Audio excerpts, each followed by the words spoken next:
جس کا مطلب یہ ہے کہ جتنے جھوٹے راستے ہیں، جتنے باطل راستے ہیں، جتنے غیر شرعی نظریے ہیں، ان سے منہ موڑ کر سچے دین پر چلنے والا شخص حضرت امام اعظم ابو حنیفہ نعمان بن ثابت رضی اللہ تعالیٰ عنہ کے والد کے دادا، جن کا اسم گرامی مرزبان میں نے عرض کیا ہے، یہ وہ شخص ہیں جو سب سے پہلے صحابہ کرام کے عہد میں اسلام کی دولت سے مالا مال ہوئے۔ ان کے بیٹے کا اسم گرامی حضرت نعمان ہے۔ یہ نعمان وہ شخص ہیں جو مولا کائنات حسن و حسین کے بابا، فاطمہ کے سر کے تاج، تاجدار حلتا، مراد کل کفا، سخاوت کے سمندر، شجاعت کے غضنفر، باب مدینۃ العلم، امت کے استاد، امت کے نبی کے داماد، حضرت علی المرتضی شیر خدا رضی اللہ تعالی عنہ کے خاص مصاحبین میں سے تھے۔ حضرت امام اعظم ابو حنیفہ نعمان بن ثابت کے دادا، ان کے متعلق مشہور ہے کہ انہوں نے اپنے علاقائی تہوار پر فالودہ تیار کر کے حضرت علی شیر خدا رضی اللہ تعالی عنہ کی بارگاہ میں پیش کیا۔ حضرت علی شیر خدا رضی اللہ تعالی عنہ نے فالودہ تناول فرمانے کے ساتھ ان سے پوچھا، یہ کس خوشی میں لائے ہو؟ انہوں نے عرض کیا کہ حضور، آج ہمارا علاقائی تہوار ہے جس کو ہم نوروز کہتے ہیں، تو نوروز کے موقع پر ہمارے گھروں میں فالودہ تیار کیا جاتا ہے اور مہمانوں کی خدمت میں پیش کیا جاتا ہے، میں اسی کے پیش نظر یہ تحفہ آپ کی بارگاہ میں لایا ہوں۔ حضرت علی شیر خدا رضی اللہ تعالیٰ عنہ نے ان کے فالودے کو پسند کیا اور اپنے متعلق فرمایا کہ نوروزنا کل یومن، ہمارے لیے تو رب ذوالجلال نے ہر دن کو ہی نوروز بنایا۔ حضرت نعمان رضی اللہ تعالیٰ عنہ کو اللہ تبارک و تعالیٰ نے ایک بیٹے سے نوازا جن کا اسم گرامی انہوں نے ثابت رکھا۔ جب یہ ثابت پیدا ہوئے تو ان کے والد محترم ان کی پیدائش کے وقت ان کو اٹھا کر حضرت علی شیر خدا کی بارگاہ میں لے کر حاضر ہوئے۔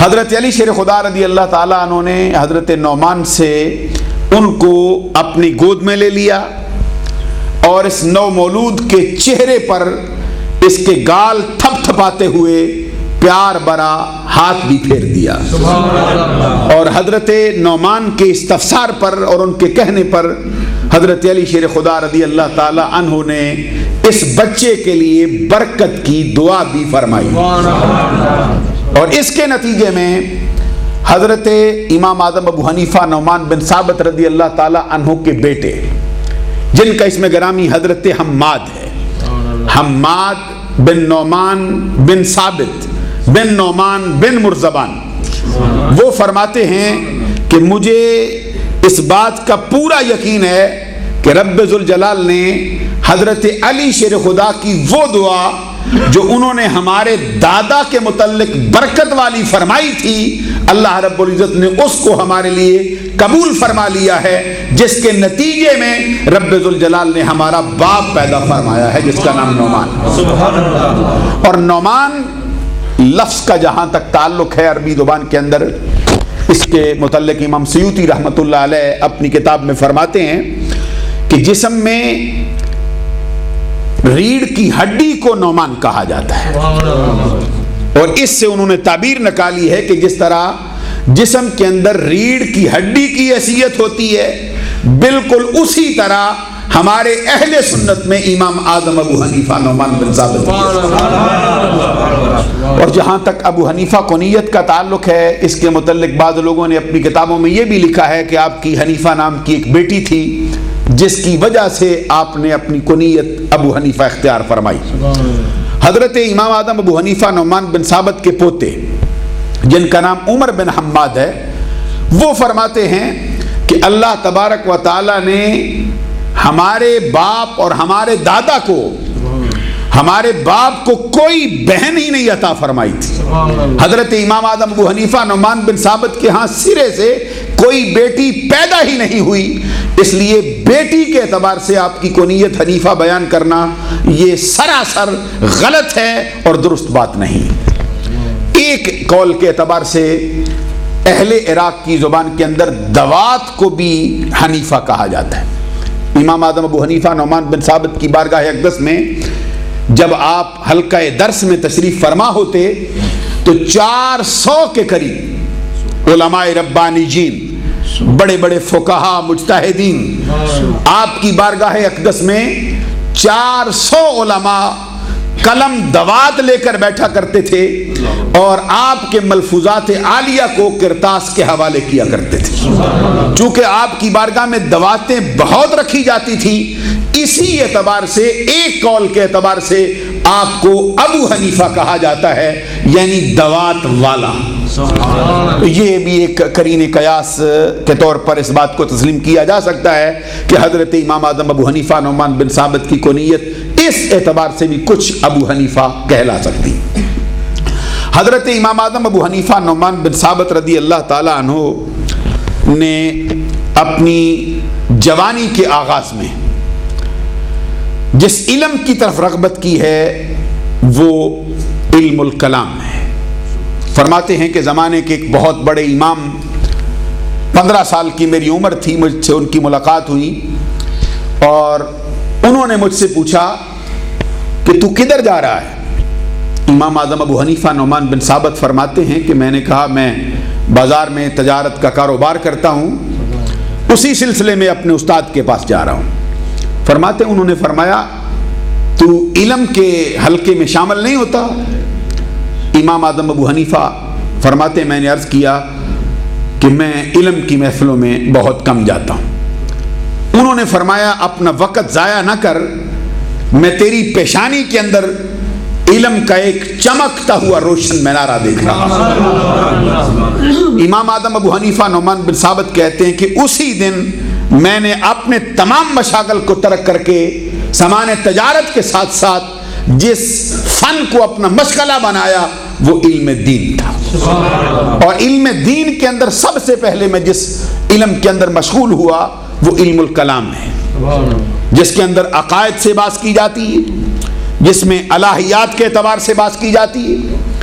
فرماتے ہیں کہ عرصہ دراز تک میں علم الکلام کے اندر مشغول رہا، یہاں تک کہ سرزمین کوفہ کے اندر ایک شورا ہونے لگا، میری طرف انگلیاں اٹھنے لگی کہ یہ وہ شخص ہے جو مناظرے میں اپنا ثانی نہیں رکھتا، یہ وہ شخص ہے جو بڑے بڑے مقابلے میں اترنے والے بڑے بڑے دقت پسند لوگوں کو پلک جھپکنے سے پہلے پچھاڑ دیا کرتا ہے۔ فرماتے ہیں مجھے علم الکلام کا بڑا ماہر مانا جاتا تھا اور میری بڑی شہرت تھی۔ فرماتے ہیں ایک دن ایک عورت میرے درس کے اندر آئی اور اس نے مجھے طلاق کے متعلق ایک مسئلہ دریافت کیا، اور یا بعض کے قول کے مطابق ایام مخصوصہ کے بارے میں اس نے کوئی مسئلہ مجھ سے پوچھا۔ فرماتے ہیں اتفاق ایسا تھا کہ وہ طلاق پر مبنی مسئلہ مجھے نہیں آتا تھا، کیونکہ میں نے اپنی زندگی علم الکلام کے اندر باز کی تھی، میں ان مسئلوں کو اس قابل ہی نہیں سمجھتا تھا کہ ان پر بھی کچھ وقت صرف کیا جائے۔ آج کل بھی ہم نے بعض بڑے بڑے جو جن کا علم کے اندر بڑا لوہا مانا جاتا ہے، ان کے ہاں یہ بات بڑے عروج پر ہے کہ یہ چھوٹے چھوٹے مسائل ہیں، ہم ان کو ترجیح نہیں دیا کرتے اپنی زندگی میں۔ فرماتے ہیں کہ اس عورت نے مجھ سے سوال کیا تو میں نے اس سے کہا کہ جاؤ، آپ کے استاد کا اسم گرامی ہے حضرت حماد، کہتا ہوں حماد کی حلقہ درس میں جاؤ اور سوال کرو جو مجھ سے سوال پوچھا ہے، اور جو جواب وہ